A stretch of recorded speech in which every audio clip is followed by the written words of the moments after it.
And a warm welcome to Soft Talk. In this episode of the program, I'll be talking about the deepening Limpiadura crisis. So let me start. The Limpiadura dispute between Nepal and India seems to be deepening by the day. Amid this scenario, a section of the Indian media is going berserk. Feeding this madness are some livid members of the Indian intelligentsia. Our own lot is also trying to catch up. Just a few days ago, an Indian TV channel made unwelcome remarks against Manisha Koirala. It accused the renowned actor of siding with China while relying on India for her livelihood. It conveniently forgot that lakhs of Indians also rely on Nepal for their livelihood. Conveniently forgot that Indian workers working in Nepal send home around 3 billion rupees out of 8 billion rupee remittance that Nepalese send from around the world every year. The TV channel forgot that rivers originating in Nepal are a lifeline for India, especially big and populous states like Uttar Pradesh and Bihar. The renowned actor was one of the sane voices calling for peaceful resolution of this dispute. All she had said was that Nepal, India, and China should resolve this dispute through talks. The mention of China made the Indian TV channel mad. That madness spread like wildfire with hawkish voices joining in. Then came the anchor of another TV channel who, during an interview, accused the Nepali Congress leader of acting as a puppet of the Chinese. What's more, he accused Nepal of acting as a rentier state of China. At the same program, hawkish voices labeled the KP Oli government a Chinese puppet. They called for removal of what they called the puppet government by using the Nepali Congress. Surprisingly, the main opposition party of Nepal, the Nepali Congress, to the best of my knowledge, has not objected to these remarks. What gave the TV anchor the power to make objectionable remarks against Nepal? What gave him the power to make defamatory remarks against a member of Nepal's parliament, a representative of the sovereign Nepali people? And what gives India the power to unseat, to overthrow an elected government of a neighboring country? Are all these hawks above the law? Above all, is this how the world's largest democracy operates in the immediate neighborhood? If so, is it not one of the biggest mockeries of democracy? It is clear that a section of the Indian intelligentsia sees China in everything that happens in Nepal. Apparently, any mention of China is like showing a red rag to a bull.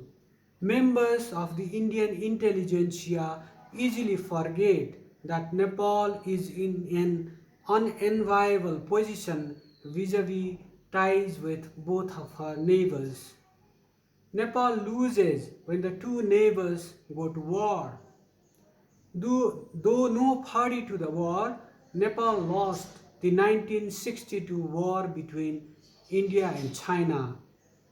That incident is behind the Limpiadhura dispute. Indian troops retreated to the Limpiadhura Khalapani region after suffering a humiliating defeat at the hands of the Chinese in 1962. Later, when Nepal requested India to pull out of the Nepali territory, the latter refused to budge. By the time India had already fortified her presence in the Limpiadhura Kalapani region. If the Nepali state had no knowledge that the vanquished troops had come to the region, that was a smashing failure of our intelligence. If it looked the other way, that was one of the biggest follies. Countries located on geostrategic fault lines cannot afford to make such mistakes. Nepal suffered another breach of trust, another setback from her neighbors when they signed a 40-point deal to engage in bilateral trade through the Lipulekh Pass. Nepal has been saying that the whole of Limpiadhura region, including the Lipulekh Pass, belongs to her. The country objected to this deal and wrote to both the parties, but to little avail. Many in Nepal see toughening of the Indian position on the Limpiadhura region as her ploy to fully capture another river system belonging to Nepal, the Mahakali River, as well as the vital pass joining one of China's soft spots, the Tibet. It should also be noted that Tibet is important not only because Kailash and Mansarovar are located there. It is very important for the whole of South and Southeast Asia and beyond because major rivers like the Brahmaputra, the Indus and the Mekong originate in that region. It should be noted that Nepal and India have differences over the origin of the Mahakali River. History shows that India has often muddied waters in Nepal with the main objective of capturing vital river systems that originate from her Himalayas, hills and the Tibetan region. She managed to virtually capture major river systems like the Kosi and the Gandak after providing support for political change in Nepal and installing friendlier regimes in the 1950s. Support for the 1990s political change yielded generous returns for her in the form of the Mahakali Treaty, among others. It should be noted that Limpiadhura is not the only dispute persisting between Nepal and India. Indian encroachment is rife in almost all districts of Nepal that border India. Of locals with backing from security personnel in the southern plains and hilly regions, India has caused loss of farmlands through unilateral construction of water regulatory structures and high elevation roads without bothering to follow international practices. The government of Nepal and the Nepali media have been raising these issues for decades. Worryingly, the neighbor has not bothered to lend an ear. Apart from fresh wounds, Nepal has pretty old wounds vis-a-vis relations with India, the inheritor of the British Empire with which she fought a war in 1814-1816. These wounds have not healed. Outstanding issues have not been resolved as yet. In coming days, months and years, we will have to attend to these wounds, resolve outstanding issues through talks.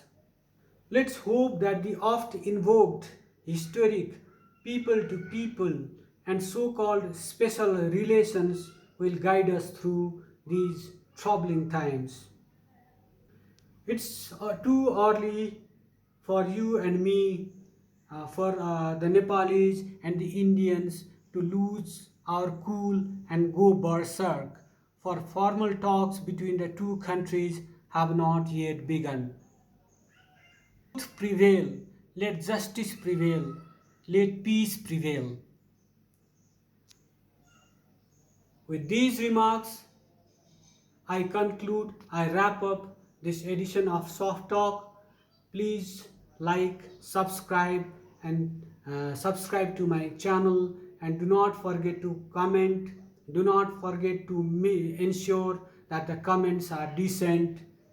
uh, your continued support to this channel will be vital in giving continuity to Soft Talk. Thank you for listening.